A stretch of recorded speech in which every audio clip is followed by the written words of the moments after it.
Hello everyone, welcome to the online e-learning platform of agriculture and GK. My name is Sukriti Gupta and today I will discuss about most important MCQs for agricultural extension. So let's get started.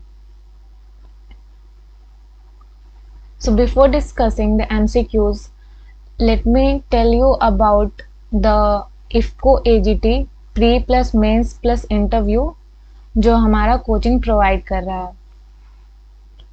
तो course fee है 2999 और यहाँ पे आपको recorded classes और study materials मिलेंगे, 20 full length test series मिलेंगी, question bank मिलेगा और ओल्ड क्वेश्चन पेपर मिलेगा। तो इसको आप लोग लेने के लिए या तो डायरेक्ट ऐप से ले सकते हैं जो गूगल प्ले स्टोर पर मिलेगा, या तो डायरेक्ट आप वेबसाइट से ले सकते हैं। और इसको लेने के लिए आप कूपन कोड अप्लाई कर सकते हैं IFCO20, जो कि आपको इंस्टेंट 20% डिस्काउंट दे देगा। और ये ऑफर बस 150 स्टूडेंट्स के लिए है। तो ज़्यादा देर ना करते हुए आप इसको परचेज कर लें, क्योंकि हमारे कोचिंग ने अभी तक 25 प्लस सेलेक्शंस इस IFCO AGT में दिया है। So moving on the MCQs, हमारा पहला क्वेश्चन है the word extension is derived from. So the word extension is derived from Latin word ex plus tension. Ex का मतलब होता है out और tension मतलब होता है stretching. So outstretching will be the correct answer. And it is Latin, derived from Latin word. So the second question is principle of extension education. So the principle of extension education is learning by doing. Options यहाँ पे है learning by saying, learning by hearing, learning by reading and learning by doing. तो हमारा D option जो होगा वो correct होगा, learning by doing. Third question है the first KVK was established in 1974 in. तो पहला केवीके हमारा पौंडीचेरी में 1974 में एस्टैब्लिश हुआ था, तो उसका आंसर हो जाएगा Pondicherry.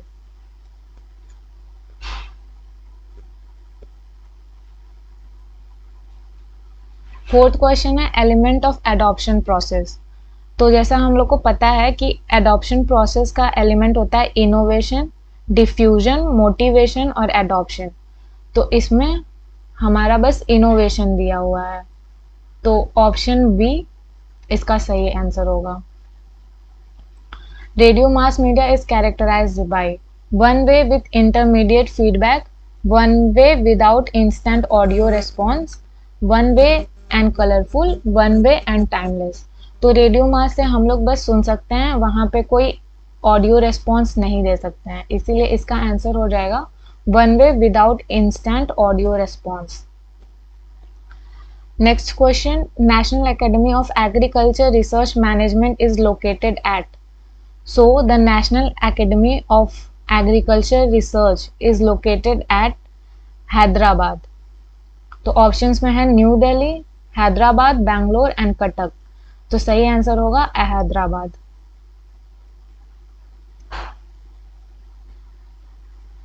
Community development project was started in. तो कम्युनिटी डेवलपमेंट प्रोजेक्ट जो था वो स्टार्ट हुआ था 1952 में। ऑप्शंस हैं 1947, 1948, 1957 और 1952। तो ऑप्शन होगा 1952 correct answer. The full form of आत्मा इज। तो आत्मा का फुल फॉर्म होता है एग्रीकल्चर टेक्नोलॉजी मैनेजमेंट एजेंसी। तो चारों ऑप्शंस में से सेकंड ऑप्शन सही है, जिसका है एग्रीकल्चर टेक्नोलॉजी मैनेजमेंट एजेंसी। बाकी यहाँ पे कंफ्यूज करने के लिए एग्रीकल्चरल टेक्नोलॉजी मैनेजमेंट एजेंसी भी दिया हुआ है, but agriculture technology management agency सही है। क्वेश्चन नंबर 9 है Gurgaon project was organised by. तो गुड़गांव प्रोजेक्ट जो था 1927 में इसका स्टार्टिंग हुआ था एफएल ब्रायन के। एफएल ब्रायन इसके ऑर्गेनाइजर्स हैं और इसका कॉन्सेप्ट था विलेज गाइडेंस का। तो इसका आंसर बी सही होगा, that is Gurgaon project was organised by FL Brayne. Method of mass communication is. तो method of mass communication option में है demonstration, field visit, group discussion और न्यूज़पेपर। तो मास कम्युनिकेशन के लिए हम लोग न्यूज़पेपर का यूज करते हैं। TNV system of extension was started by. तो T और V सिस्टम हमारा बेनोर स्टार्ट किए थे। It was given by D Benor in the year 1973 in Israel. It was given by Israel extension expert, that is D Benor. So the answer will be D Benor. High yielding program was started in the year. तो high yielding programme जो था वो कौन से year में start हुआ था? तो हाई यील्डिंग प्रोग्राम स्टार्ट हुआ था आपका 1966 में by government of India. Next question देखते हैं। Kisan Bharati periodical is published from. तो किसान भारती पीरियोडिकल जो है वो पंतनगर से पब्लिश होती है। ऑप्शंस में है पंतनगर, लखनऊ, हिसार और दिल्ली। तो पंतनगर में ये पब्लिश होती है Kisan Bharati periodical. Which one is a non-projected aid? That is cinema, slide, overhead projector और pictures। तो जो नॉन प्रोजेक्टेड एड होगा वो पिक्चर होगा। तो option D will be correct.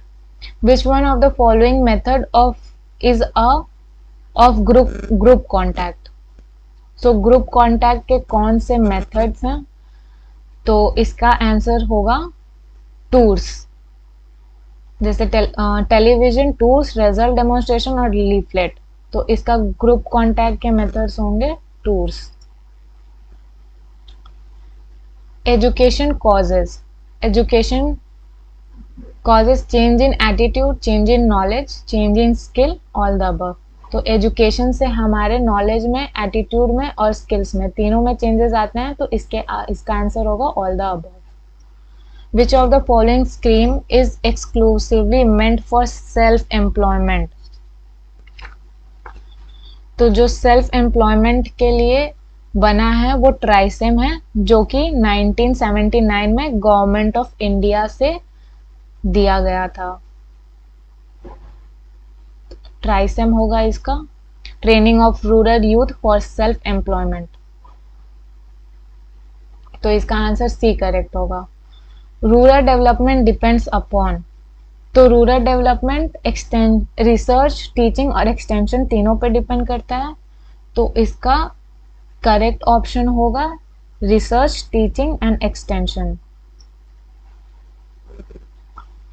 Extension is an out of school system of education, informal education, both A and B and formal education.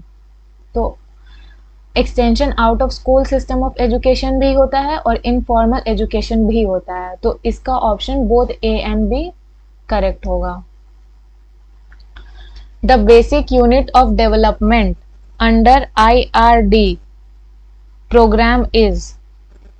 तो जो IRDP programme था वो 2 अक्टूबर 1980 में दिया गया था गवर्नमेंट ऑफ इंडिया के थ्रू, और ये था नॉन प्लान प्रोग्राम जो मतलब फैमिली के डेवलपमेंट पे फोकस करता था। तो इसका बेसिक यूनिट हो जाएगा a family. National extension service NES in India was initiated on. तो जो नेशनल एक्सटेंशन सर्विस था वो इंडिया में 2 अक्टूबर 1953 में आया था। तो इसका ऑप्शन बी सही होगा। The government sponsored Firka development scheme.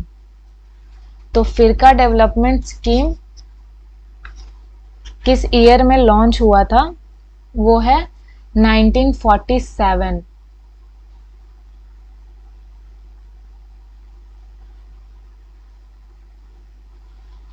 It was launched under the guidance of Madras government.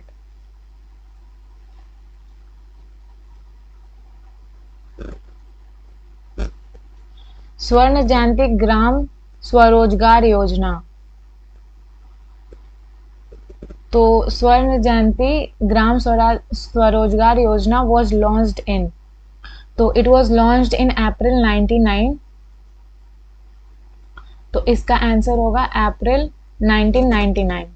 Okay, so next question है, national food for work programme was launched on November 14 2000, November 14 2004, October 2 2002, none of these. तो 24 का answer होगा आपका government नवंबर 14 2004। Next question देखते हैं, national institute of agriculture marketing is located at. National institute of agriculture and marketing NIAM वो जयपुर में located है। तो ऑप्शंस में देखते हैं, न्यू दिल्ली, जयपुर, हरियाणा और उत्तर प्रदेश। तो इसका होगा जयपुर।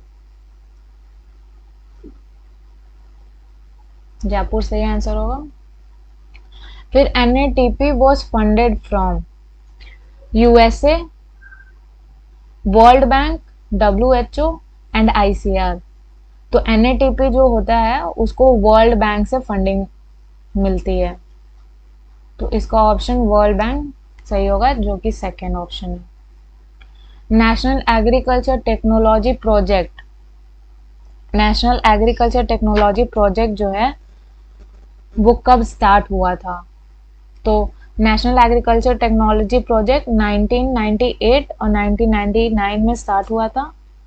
तो ऑप्शंस में देखते हैं, 1995, 96, 1998, 99,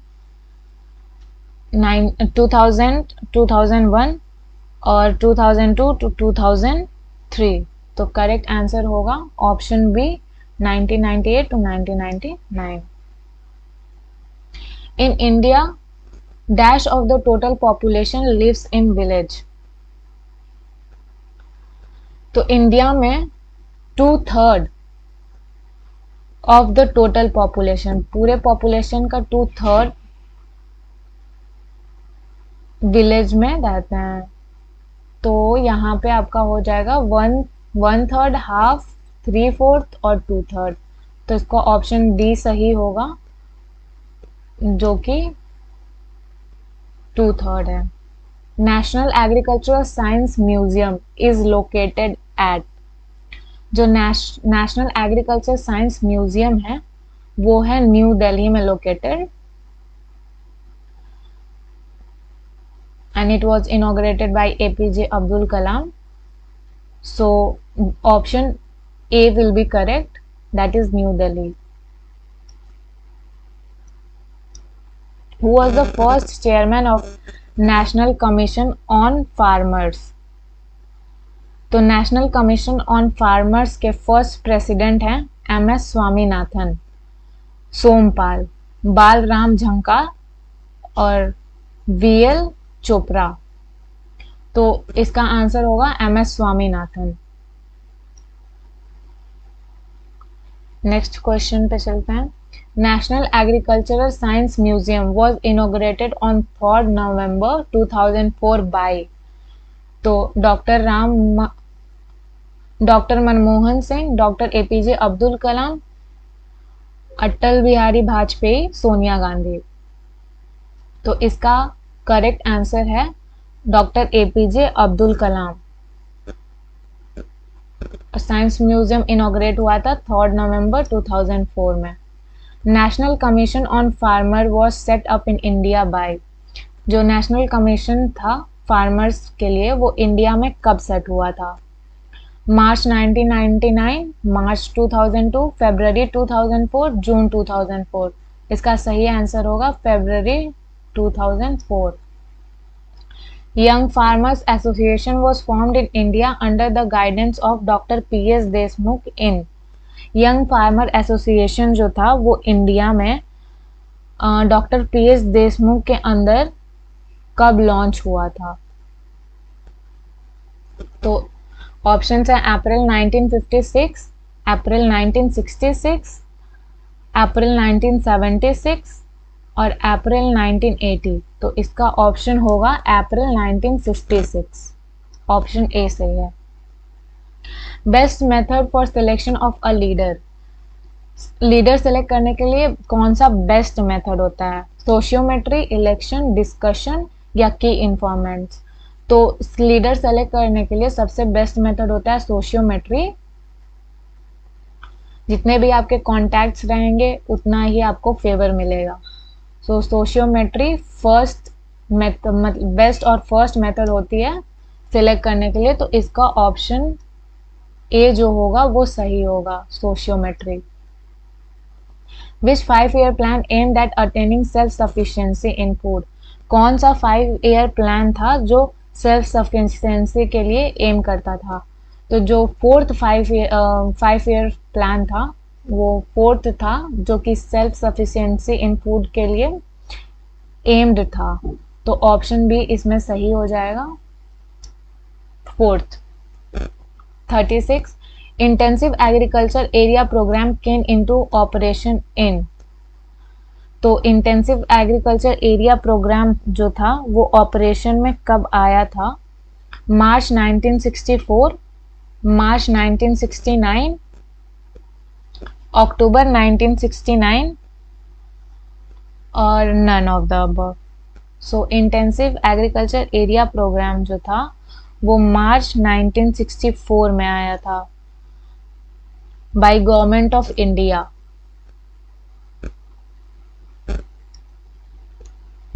तो ऑप्शन ए सही हो जाएगा इसका। नेक्स्ट देखते हैं। Dash believes that if you leave workers alone the work will be done. अब इसमें है जैसे ऑटोक्रेटिक लीडर, डेमोक्रेटिक लीडर, फिर उसके बाद है लेजर फेरी लीडर और नन ऑफ दिस। तो जो लेजर फेरी होता है तो वो ये सोचता है कि अगर आप वर्कर्स को ऐसे ही अकेला छोड़ देते हैं तो आपका काम हो जाता है। तो लेजर फेरी जो कि ऑप्शन सी है वो सही होगा 37 के लिए।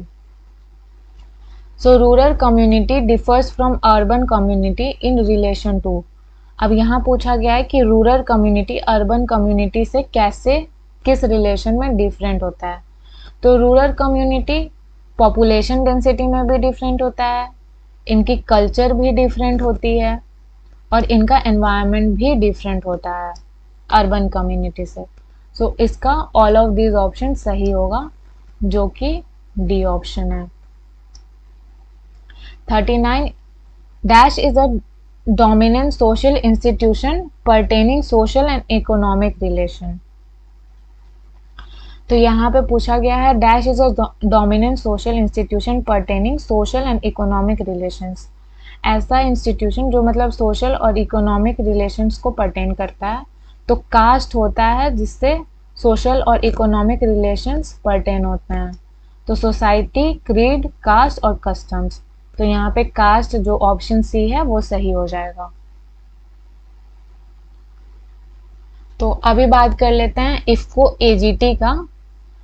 तो इफ्को एजीटी का जैसा मैंने कि बताया है, इसमें आपको मिलेंगे 20 full length test, most expected questions, फिर based on official exam patterns, फिर आपके एग्जाम पैटर्न पे डिपेंड होगा। प्रीलिम्स प्लस मेंस के टेस्ट आपको इसमें मिल जाएंगे और एकदम रियल एग्जाम लाइक आपको एक्सपीरियंस मिल जाएगा। तो ये कोर्स हमारे एग्रीकल्चर और जीके ऐप पे अवेलेबल है जो कि आपको गूगल प्ले स्टोर से मिल जाएगा, या आप ये वेबसाइट पे जाके भी इस कोर्स को परचेज कर सकते हैं। और अभी इसका प्राइस है 499। सो जो भी इंटरेस्टेड हैं वो जाके वेबसाइट या ऐप से इसको जल्द से जल्द परचेज कर लें। तो नेक्स्ट क्वेश्चन देखते हैं। A leader of the Bhoodan movement watch, Bhoodan movement का लीडर कौन था? आचार्य Vinoba Bhave, Spencer hatch, FL. Brian और टी प्रकाशम। तो इसका आंसर होगा आचार्य विनोबा भावे, जो कि ऑप्शन ए है, वही भूदान मूवमेंट के लीडर थे। नेक्स्ट देखते हैं। Adopter category which respect and regarded by many others in the social system as a role model are. कौन सी अडॉप्टर कैटेगरी है जो मतलब रेस्पेक्ट और रिगार्ड उसको अलग सोशल सिस्टम में मिलता है और वो एक रोल मॉडल होते हैं? तो ऑप्शंस में है innovators, early adopters, late majority और लिगार्ड्स। तो जो अर्ली अडॉप्टर्स होते हैं उस कैटेगरी को रिस्पेक्ट और रिगार्ड मिलते हैं अदर सोशल सिस्टम में, और इसको एज अ रोल मॉडल भी देखा जाता है। नेक्स्ट आते हैं। Are these things which person ought और ought not to do in society. तो ऑप्शन में है टाबूज, मोर्स, फॉलवेज और रिचुअल्स। तो फॉल्कवेज और रिचुअल्स तो सोसाइटी में होते हैं, टाबूज भी कभी कभी होते हैं, बट मोर्स जो होते हैं वो मतलब प्रिफर भी किए जाते हैं और नहीं भी प्रिफर किए जाते हैं सोसाइटी में। तो इसका ऑप्शन बी सही होगा। ग्रो ऑफ फूड कैंपेन वो स्टार्टेड इन 43। तो इसका ईयर है 1944, 1947, 1952 और 1953। तो इसका करेक्ट ऑप्शन होगा 1947। ग्रो फॉर फूड कैंपेन 1947 में स्टार्ट किया गया था। The royal commission project came इन। तो द रॉयल कमीशन प्रोजेक्ट जो था वो 1920, 1924, 1928 और 1931। तो 1928 में रॉयल कमीशन प्रोजेक्ट आया था, तो इसका ऑप्शन सी सही होगा। Royal commission project came in 1928। Extension work in Japan was first started by. Japan में एक्सटेंशन वर्क कौन स्टार्ट किया था? तो जापान में एक्सटेंशन वर्क फार्मर्स ऑर्गेनाइजेशन ने स्टार्ट किया था। तो ऑप्शंस है government organisation, farmers organisation, labour organisation और बिजनेस ऑर्गेनाइजेशन। तो एक्सटेंशन वर्क जापान में फार्मर ऑर्गेनाइजेशन ने ऑर्गेनाइज स्टार्ट किया था, तो इसका बी ऑप्शन सही हो जाएगा। Farmer demonstration work began in dash USA by doctor semen. तो फार्म डेमोन्स्ट्रेशन वर्क जो था वो डॉक्टर सीमन के द्वारा यूएसए में कब स्टार्ट हुआ था? ऑप्शंस हैं 1903, 1908, 1955 और 1960। तो जो फार्म डेमोन्स्ट्रेशन वर्क था वो 1903 में स्टार्ट हुआ था डॉक्टर सीमन के थ्रू, जो कि यूएसए में किया गया था। तो नेक्स्ट क्वेश्चन है पंचायती राज केम आफ्टर। तो पंचायती राज कब आया था? Predetermined programme, self determined programme, fact determined programme, none of this. तो Panchayati Raj fact determined programme के बाद आया था, तो इसका ऑप्शन सी सही हो जाएगा। The gap between the situation and objective is the area of goal, need, interest, none. तो जो गैप नीड का जो होता है वो होता है gap between situation and objective is the area of need. तो जो सिचुएशन और ऑब्जेक्टिव में गैप होता है वो नीड में देखा जाता है, तो ऑप्शन बी सही हो जाएगा। The ultimate objective of extension work is the full development of. तो अल्टीमेट ऑब्जेक्टिव जो एक्सटेंशन वर्क का है वो अपना ही डेवलप मतलब अपना ही फुल डेवलपमेंट कराता है, तो उसका इंडिविजुअल अपने ही लेवल पे होगा, तो इंडिविजुअल लेवल आंसर सही होगा। ऑप्शंस में है इंडिविजुअल, ग्रुप, मास और विलेज। तो जो ऑप्शन इंडिविजुअल का है वो सही होगा। Dash are expression of the end towards which one efforts are directed. तो um, इसका हो गया ऑब्जेक्टिव्स। ऑब्जेक्टिव्स एक ऐसा एक्सप्रेशन होता है जो एंड तक हमारे एम को, सब चीज़ों को मतलब डिराइव करता है, ले जाता है। तो objectives are expression of end towards which our efforts are directed. हम जितना एफर्ट लगाते हैं हमारे ऑब्जेक्टिव पे ही डिपेंड करता है कि हम क्या अपना मोटिव लेके चल रहे हैं आगे सक्सेसफुल होने के लिए। तो हमारा ऑब्जेक्टिव ऑप्शन सही हो जाएगा, जो कि ऑप्शन बी है। Dash is a plan of work arrange chronologically. Option है a project, a calendar of work, a plan of work और प्रोग्रामिंग प्लान। तो हम लोग अपना प्लान बनाते हैं तो प्रॉपरली जैसे उसको मेंटेन करते हैं। Is a plan of work arrange chronologically, मतलब क्रोनोकली अकॉर्डिंग अपना प्लान बनाते हैं। तो अ कैलेंडर ऑफ वर्क, जहाँ पे आप मेंटेन करते होंगे, जैसे किसी के पास डायरी होता होगा, वो ऑलरेडी प्लान्स बनाते हैं। तो जो वर्क का कैलेंडर होता है वो हमारे लिए ज़्यादा सूटेबल होता है क्रोनोकली अरेंजमेंट में। तो 51 का ऑप्शन हो जाएगा B. The community process in rural development is written by. तो ये जो कम्युनिटी प्रोसेस रूरल डेवलपमेंट का है वो कौन लिखा था? तो इसके ऑप्शंस हैं लीगन्स, बर्लो, ए रेड्डी और रे। तो जो community process in rural development था वो लीगन्स ने दिया था। तो ऑप्शन ए सही होगा। Dash is the process by which two और more people exchange idea, facts, feelings और इम्प्रेशन। तो एडॉप्शन, टीचिंग, लर्निंग, कम्युनिकेशन। तो इसका सही ऑप्शन होगा कम्युनिकेशन। तो कम्युनिकेशन ही एक ऐसा प्रोसेस है जिसमें दो लोग आपस में अपनी फीलिंग्स, आइडियाज और फैक्ट्स को एक्सचेंज करते हैं और शेयर करते हैं। नेक्स्ट देखते हैं intensive agriculture development programme, popularly known as package program, started originally in 7 districts. Options हैं 1969, 1964, 1961 और 1970। तो इसका आंसर हो जाएगा आपका 1961। एक गवर्नमेंट ऑफ इंडिया के थ्रू था। इसको पैकेज प्रोग्राम भी बोलते हैं।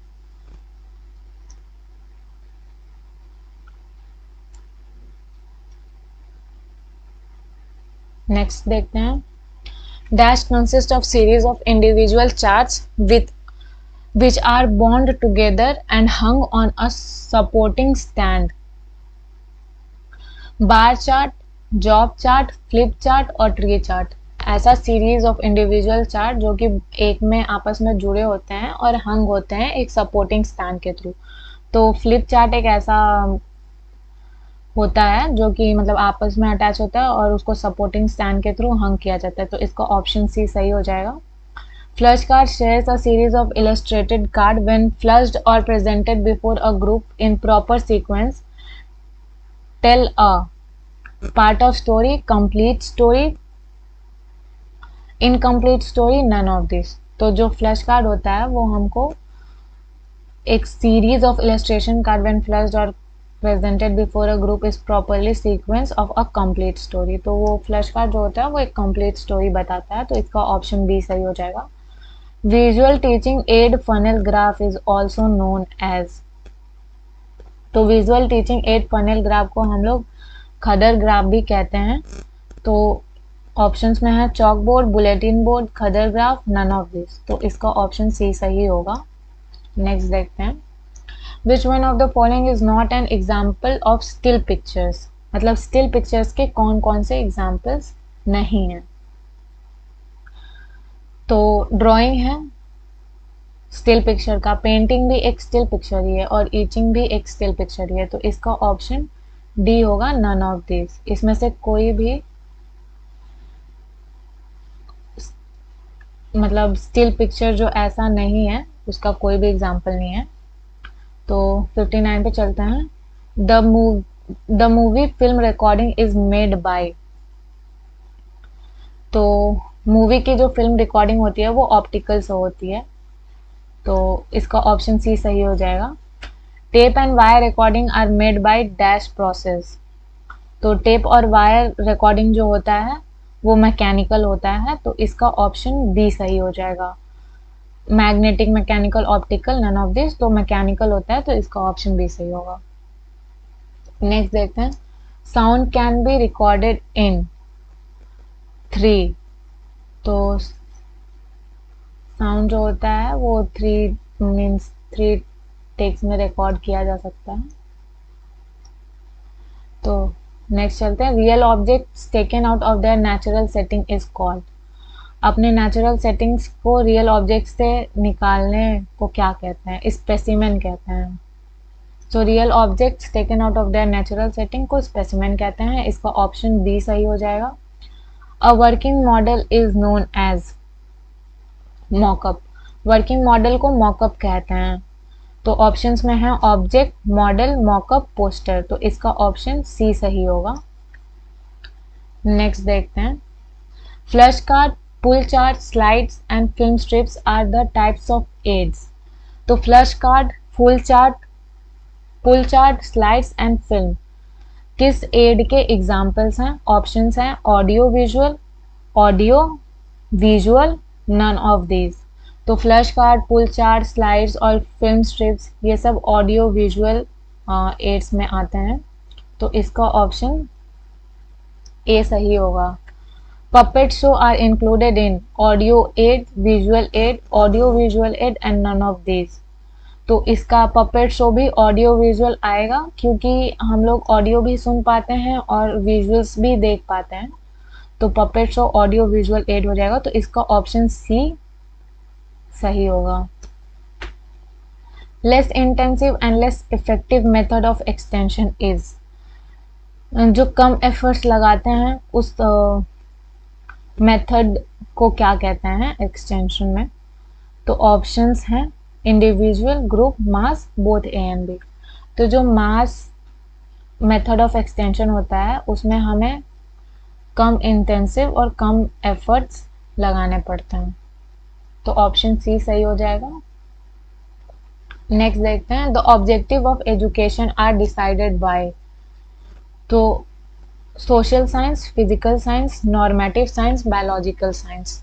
तो जो ऑब्जेक्टिव ऑफ एजुकेशन होता है वो नॉर्मेटिव साइंस से डिसाइड होता है, तो ऑप्शन सी सही होगा इसका। ओके, नेक्स्ट देखते हैं, most people retain dash percentage of what they read. तो ऑप्शंस में है 5 to 10, 10 to 15, 20 to 25 और 30 to 35। तो 10 से 15% ऐसे होते हैं जो रिटेन कर लेते हैं, वो जो पढ़े रहते हैं। ठीक है, नेक्स्ट ऑप्शन बी इसका सही होगा, 10 to 15। According to CACP, sugar cane prices are announced is.